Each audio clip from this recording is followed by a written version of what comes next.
Hi, and welcome back to Smart String Teacher. Here's your last tip on this topic of mistakes to avoid as string teachers.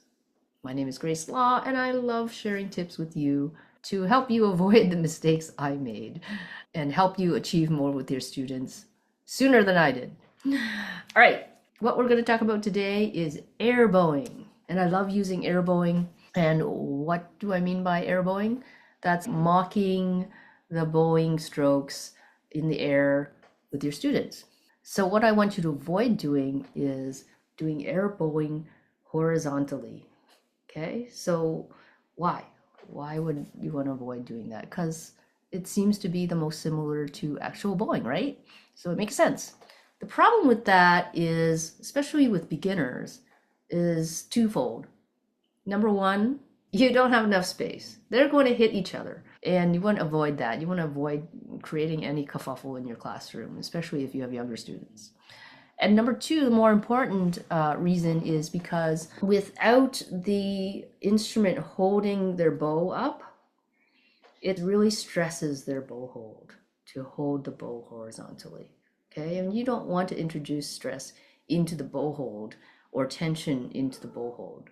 So that's why I like to do air bowing vertically, because you've got lots of room, you're not going to hit anybody, and your bow hold feels really light. In fact, you could review bow hold while you're doing your air bowing and check to make sure everybody's bow hold's nice and soft and relaxed, as well as working on the actual bowing that you want to work on. The other advantage to doing it this way is you can coordinate better.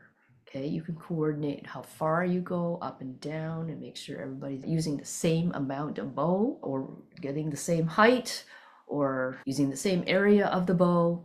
And you can easily tell who's doing it right or wrong. And also you have lots of room for exaggeration, because when you're trying to get your students to use more bow, it's really helpful for them to exaggerate it, okay? Because when they're going horizontal, they're afraid, even subconsciously, of hitting things to either side of them, including their partner.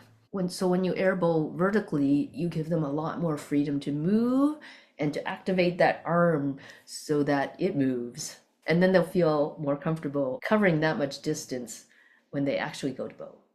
So give that a try and let me know how it goes. I hope it helps improve your students' bowing skills. Air bowing is an easy way to improve your students' bowing skills as well as rhythmic skills. So you want to use that as a tool on a regular basis. And I hope I've made that easier for you.